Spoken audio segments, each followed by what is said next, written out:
여러분, 오늘부터는 요한복음 13장으로 들어가는데요.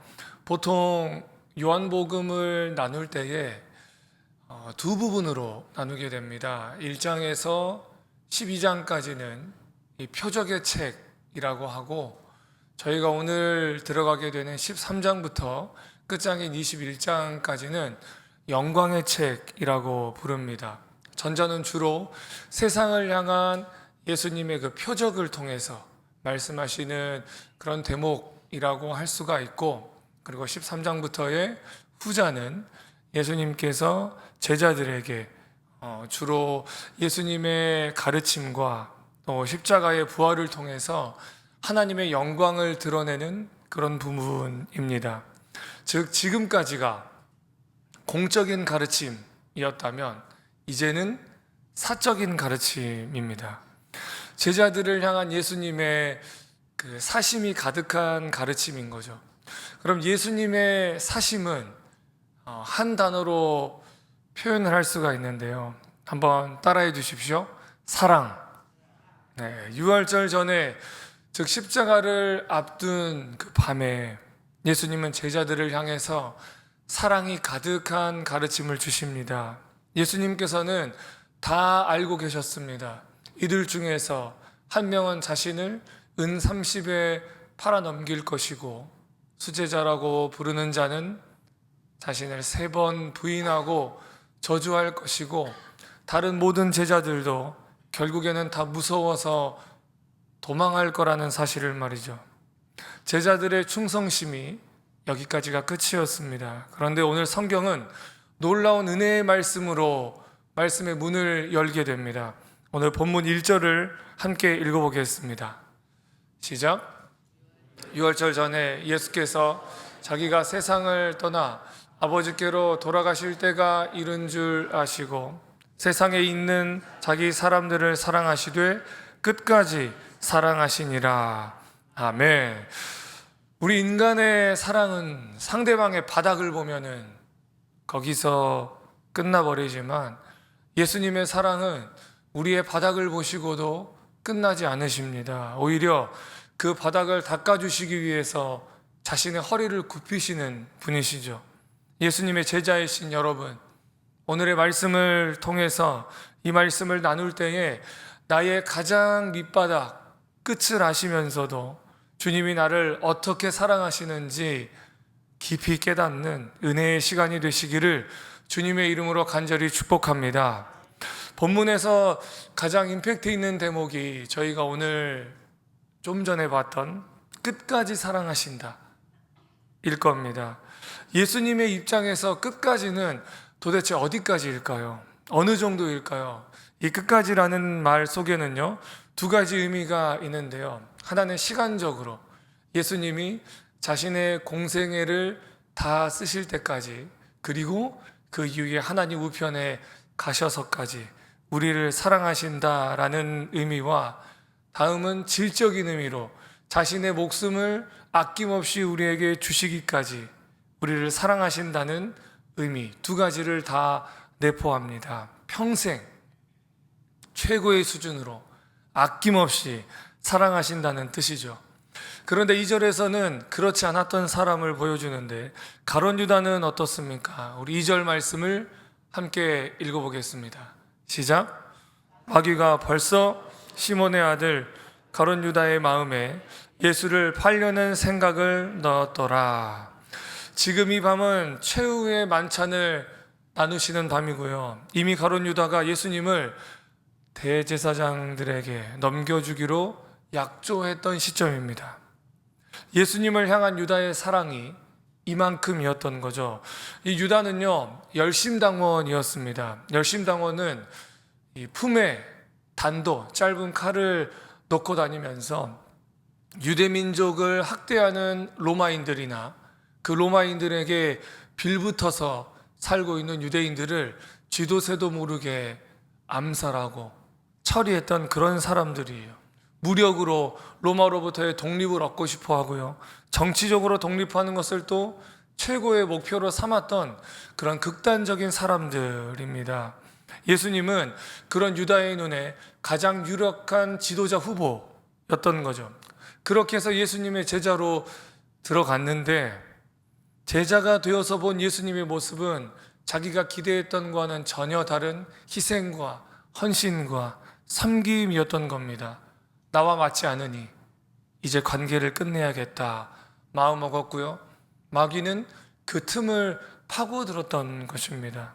여러분, 가룟 유다도요, 예수님 사랑했습니다. 그런데 자신이 세우고 싶은 나라를 위해서 예수님을 우상처럼 사랑했습니다.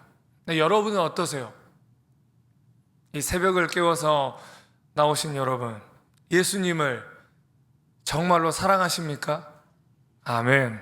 바라기는 가룟 유다처럼 자신을 위해서 예수님 사랑하기를 포기하는 거짓 그리스도인이 되지 마시고, 맡겨진 영혼을 끝까지 사랑하시기 위해서 자기의 생명까지 포기하신 예수님을 본받아 사랑할 수 있는 우리 모두가 되기를 주님의 이름으로 소망합니다. 이어지는 본문에 우리가 너무 잘 아는 세족식이 나오는데요, 요한복음의 저자가 굳이 2절에서 마귀를 거론하고 이어서 세족식을 언급한 데에는 분명한 목적이 있습니다. 저를 따라해 주십시오. 영적 전쟁. 네, 이것이 단순히 같이 모였다가 발 씻어주는 장면이 아니라 영적 전쟁, 그리고 세족식은 그 싸움에서 승리하시는 예수님의 방법을 알려주고 계십니다. 우리 그 방법을 함께 보겠습니다. 4절과 5절 말씀입니다. 함께 읽어보겠습니다. 시작. 저녁 잡수시던 자리에서 일어나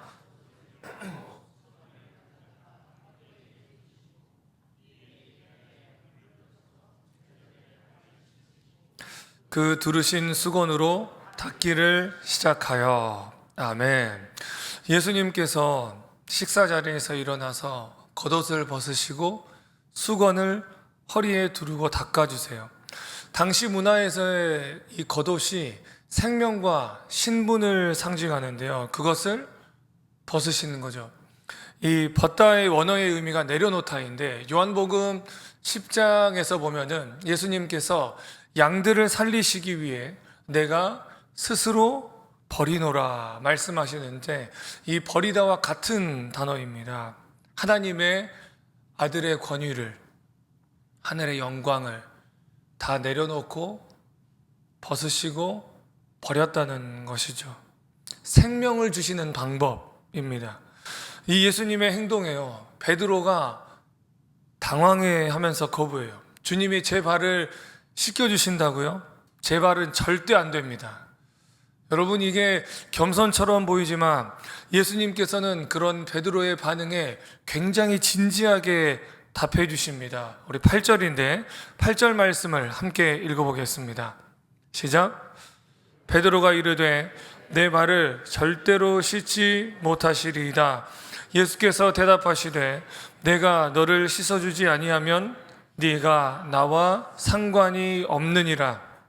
예수님은 씻겨주시는 그 과정 자체가 예수님 자신과의 관계를 맺는 것으로 여기셨습니다. 왜냐? 신앙은 내가 주님께 뭔가를 드리는 것 이전에 주님께서 나에게 행해 주시는 것을 믿음으로 받는 것으로부터 시작하기 때문입니다. 그래서 베드로의 발, 누구에게도 보여주고 싶지 않은 그런 굉장히 더러운 모습과 부끄러운 모습과 연약함을 상징하는데, 그걸 주님께 보여드리지 않는 태도는 겸손이 아니라 교만인 거예요. 사랑하는 여러분, 예수님의 사랑 앞에 겸손하시기 바랍니다. 내 어떤 더럽고 더 추한 모습들, 연약함이라고 해도요, 주님 앞에 감추지 않고 우리가 있는 모습 그대로 나아갈 수 있는 주님의 사랑을 의지하는 그런 예수의 사람이 되시기를 주님의 이름으로 축원합니다. 여기에 베드로가 순순히 응하면 좋을 텐데, 이 마음만 항상 앞서는, 말만 항상 앞서는 이 베드로가 우리를 실망시키지 않습니다. 뭐라고 하냐면요, 아 그래요 예수님? 그럼 발만 씻겨주지 마시고 손도 씻겨주시고 머리도 감겨주세요. 이거 목욕시켜달라는 말이거든요. 예수님께서 중요한 영적인 원리를 알려주십니다. 우리 10절 말씀입니다. 함께 10절 읽어보겠습니다. 시작. 이르시되 이미 목욕한 자는 발밖에 씻을 필요가 없느니라. 온 몸이 깨끗하니라. 너희가 깨끗하나 다는 아니니라 하시니. 아멘. 이 목욕하는 것과 발 씻음은요, 전통적인 이 기독교 해석 속에서 우리가 반드시 알아야 될 진리입니다. 여러분, 우리는 예수 그리스도를 믿음으로 단번에 모든 죄를 용서받고 하나님의 자녀가 되었습니다. 여러분, 이 사실을 믿으십니까? 아멘. 이건 목욕입니다. 전문 용어로 중생이라고 불러요. 그런데 한번 목욕했다고 해서 우리가 그 뒤로 다시는 몸이 더러워지지 않느냐, 더러운 게 묻지 않느냐? 아니죠. 이미 우리는 구원받은 신분이나 세상을 살면서 짓는 죄가 있습니다. 그 죄는 주님 앞에 날마다 회개하면서 이전보다 더 깨끗한 상태로 변화되어야 합니다. 이건 발 씻음이에요. 우리는 성화라고 부릅니다. 예수님을 믿는다고 하면서도 정작 이후에 사람들 앞에서 예수님을 부인했던 베드로에게 꼭 필요한 은혜이죠. 예수님 믿고 구원받았다고 하면서 세상에서 생각으로 말과 행동으로 죄를 짓고 예수님과 상관없는 사람처럼 살아가는 우리에게도 정말 필요한 은혜인 줄로 믿습니다. 날이 갈수록 죄와는 멀어지고 예수님과는 가까워지는 하나님의 사람들이 되시기를 주님의 이름으로 축원합니다. 말씀을 마무리하겠습니다. 말씀 준비하면서 제가 베드로를 닮았다는 생각이 들었습니다. 주님을 생각한다고 말로는 하지만은 정작 주님의 마음이 무엇인지는 잘 알지 못하고요. 겸손한 척 하지만 교만한 모습이 참 많고요. 주님을 사랑한다고 하면서 나를 또 내가 소유하는 것들을 그리고 내가 가지고 있는 것들 더 사랑할 때가 있습니다. 근데 그럼에도 감사한 것은 베드로를 포기하지 않았던 예수님께서 나를 사랑하시는데 끝까지 사랑하고 계신다는 사실입니다. 전 여러분을 축복합니다. 사랑하는 성도 여러분, 예수님의 그 무한하신, 이걸 이렇게 표현하면 여러분 그래도 이해가 되시잖아요. 무한하신 그 사랑 속에 거하는 성도가 되실 뿐만 아니라 날 사랑하신 예수님을 나도 시간적으로 끝까지 평생 사랑하시고 그리고 질적으로 나의 가진 것, 내 생명과 내 소유까지도 아낌없이 다 드려서 우리 주님을 사랑할 수 있는 그런 우리 조치원교회 모든 성도가 되시기를 주님의 이름으로 간절히 축복합니다.